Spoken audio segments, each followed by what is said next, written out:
நாமக்கல்லில் என்கவுண்டரின் போது இன்னொரு கொள்ளையனுக்கு துப்பாக்கிச்சூடு நடத்தப்பட்டது. அப்போது அவருடைய முழங்கால் பகுதியில் துப்பாக்கி குண்டு பாய்ந்ததன் காரணமாக அவருக்கு அந்த காலை அகற்றக்கூடிய நிலை ஏற்பட்டிருக்கிறது. விவரங்களுடைய நேரம் பேசுகிறார் குருசாமி. விவரம் என்ன?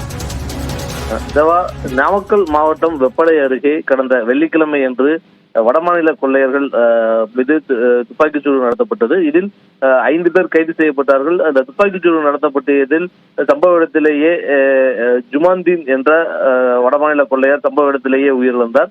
அதில் மற்றொரு கொள்ளையரான அசர் அலி என்பவருக்கு காலில் துப்பாக்கி குண்டு பாய்ந்திருந்தது.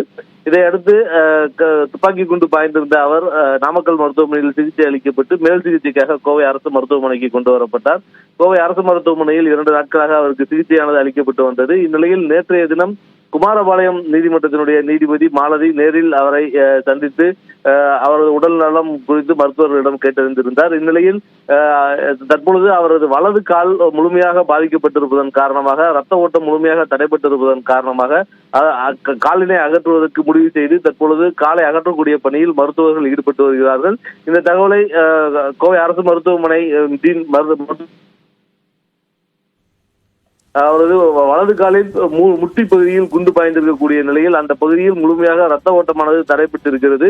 உடனடியாக முட்டிக்கு கீழ்ப்பகுதியில் இருக்கக்கூடிய காலை உடனடியாக அகற்ற வேண்டும். அப்படி அகற்றாவிட்டால் அவர் உடல் முழுவதும் செப்டிக் ஆகி உயிருக்கு ஆபத்து ஏற்படக்கூடிய சூழல் இருக்கிறது. எனவே தற்பொழுது முட்டிக்கு கீழ் இருக்கக்கூடிய அந்த ஒரு கால் பகுதி வலது கால் பகுதியை அகற்றக்கூடிய பணிகள் நடைபெற்று வருவதாக மருத்துவமனை தரப்பில் தெரிவிக்கப்பட்டிருக்கிறது. தேவா, தகவலுக்கு நன்றி குருசாமி.